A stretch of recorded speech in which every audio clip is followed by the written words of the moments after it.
Batman, Superman, World's Finest, issue number 1.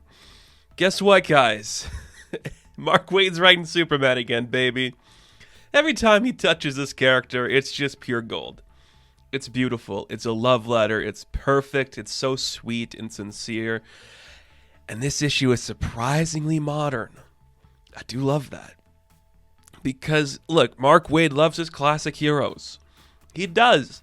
None more so than the Man of Steel himself. And this issue is somehow so classic, but such a modern depiction of these two characters. I think what really helps is, like, it's in a timeless bubble where it could be the present day, the past, anywhere really. It doesn't really matter when this takes place because it's just Batman and Superman being cool characters. What's even cool about it, Batman always has Robin at his side. What's even cooler about it, Dan Mora's doing the art. Like, everything about this book is just working so well. And it is such a fun read. I loved every second of this. It was beautiful from start to finish. It was a great story from start to finish. This is how you do it, man. This is what happens when you get a great talent with a great talent to make something great. This is it. This is the purity of comic books and DC Comics distilled into one thing. If only the movies would try to be a little bit like this, because it's so good. It's so good. It's perfect. It's just great. So we're in the not too distant past, as this book says, and we see Poison Ivy is attacking Metropolis, and she's working with a mysterious person that's sending her way. And she gets instantly attacked by Batman and Robin. They show up, and it's an aged-up Robin. It's still out into interpretation which one this is. It could be Dick, it could be Tim, it could be Jason. You can decide who you want it to be. I personally, do they name him? Do they name which Robin this is? It's in that era where it could be any of them. There is a flashback that's clearly Dick. So let's just say it's Tim. For the sake of argument, it's Tim. Did Tim have the little, Pied Piper boots? I don't remember. Whatever. So they easily wrap up Poison Ivy, and Superman comes in to save some kids that are in danger. And as they're just kind of stopping this attack, we see that, oh look, Poison Ivy was not here alone. Metallo is also here, instantly rendering Superman catatonic. So he's down for the count. Poison Ivy's kind of breaking out of her chains, and everything is looking like it's about to go bad. Metallo whips out this really intense device. It's just like a syringe. It's like, hey, this is going to mess you up, bro. Stabs Clark with some red kryptonite, and it's affecting him immensely. It's great. It looks cool. And I know some people don't really focus on this kind of stuff, but this has some of the best lettering you're ever going to see. It's just so clean and crisp. Everyone's got their distinctive bubbling. I love it so much. It looks so good. The Metallo stuff is great. The big letters in certain moments are so good. It just looks so clean. So when Clark gets stabbed with the syringe, all the other heroes come in to help. They're trying to take down Metallo. Robin gets a good lick at him, knocks him down. And we see in the distance, there's these shadowy figures with horns and just a body. They're just watching this oh, they have no idea what's coming. Everything is about to fall for the Man of Steel in the Dark Knight with the Boy Wonder. It's cool. It's awesome. And then Superman just kind of goes nuclear in a sense. It's kind of fun. And not a bad way. We'll get into it after we talk about the flashback, but this could get a little too, injustice-y if it went a little bit different. Maybe this is a reference to that book. Who knows? So we come back to even further in the past when we see Batman is talking with Superman over a line. They're working on a case together because the Penguin has Robin tied up. It's clearly the original Boy Wonder himself, Dick Grayson.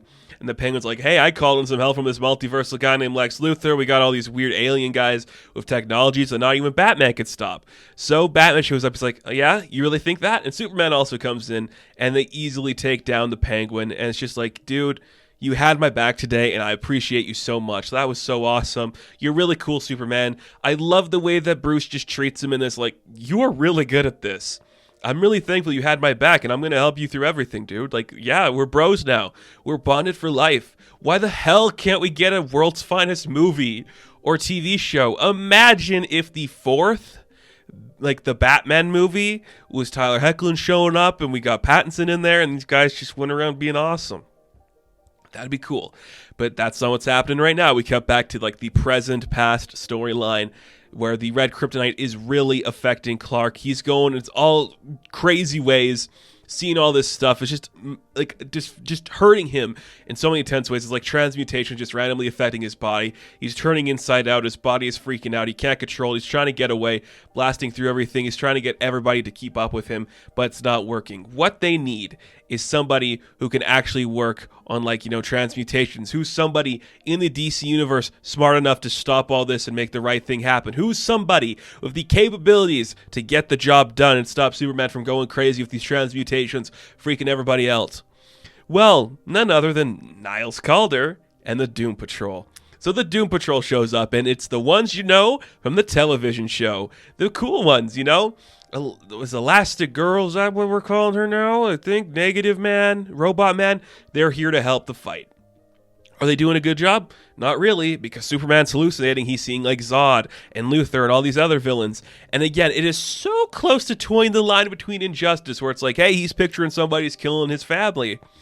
Well, it's Mark Waid, so he doesn't actually kill anybody, because it's freaking good, because Superman even now isn't going to kill anybody. So the Doom Patrol, they're not doing too great in the fight against Superman. But Batman has a plan. He's like, we have to keep him just a little bit distracted for a minute while we can get this thing going. So ultimately, it's going to be a moment between Clark and Bruce. That's what this story is. That's what they're doing. You see Bruce kind of like sacrifices himself. He's like, okay, dude, I'm here to help you. You're hurting people. You're endangering them. You got to snap out of this. I know you can. I know you can understand it's me. You're out of control. You're becoming your worst nightmare. You got to stop it. You got to stop. And I'm like, yeah, this is his worst nightmare. Yeah, let's never, ever have the actual continuity in universe Superman act like this, please. So it kind of works. It does enough where Clark kind of like drives himself to the ground to keep himself kind of contained in a way. And because of that, we can use the Negative Man spirit to essentially grab the red kryptonite from inside Clark and neutralize him for a hot minute. Great use of Negative Man, dude. Like, yeah, that makes sense to me. And my goodness, this design just looks so good. I love the black and the yellow. There's like the faceless creature coming in and out of Larry. It's dope. It's so dope. So then we see Superman is just like a weird, like, Man of Steel, literally. And we go, okay, we gotta figure out a way to get inside him. As long as we have the Negative Man nearby, we should be able to keep up with like what's going on here. And we also see that Larry somehow knows like the weird like syringe that was stabbed into Superman.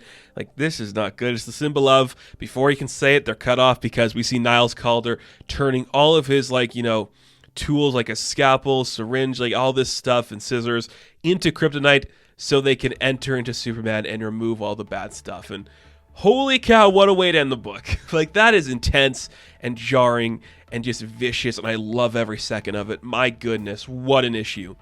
What a premiere issue for this. Like, you got an incredible team behind this. Mark Waid, Dan Mora, like two of the best of this industry, dude. Just coming in and crushing it, giving us the definitive version for these characters. Like, look at that Poison Ivy, look at that Metallo, look at that Doom Patrol, look at that Superman. Like, look at they're all so good. They're all so pretty and spectacular. And it's Mark Waid, so Superman's gonna act right.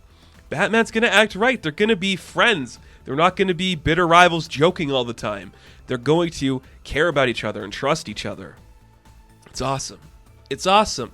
Everything about this book works so well. The coloring, the lettering, I'm blown away. What a great story. What a great use of Doom Patrol. Everything about this just speaks to me and works so perfectly for a World's Finest. There is literally nothing like this on shelves right now for these two. It's the best interpretation that both of these guys are going through right now. And I kind of like both of their ongoings. There's some good stuff in there, but this is it. This is what you needed. A kind of in the past continuity book where these guys are just having fun hanging out and being the characters we want them to be. That's pretty sick. It's pretty awesome. So Batman, Superman, World's Finest, issue number 1, I'm going to give a 9 out of 10.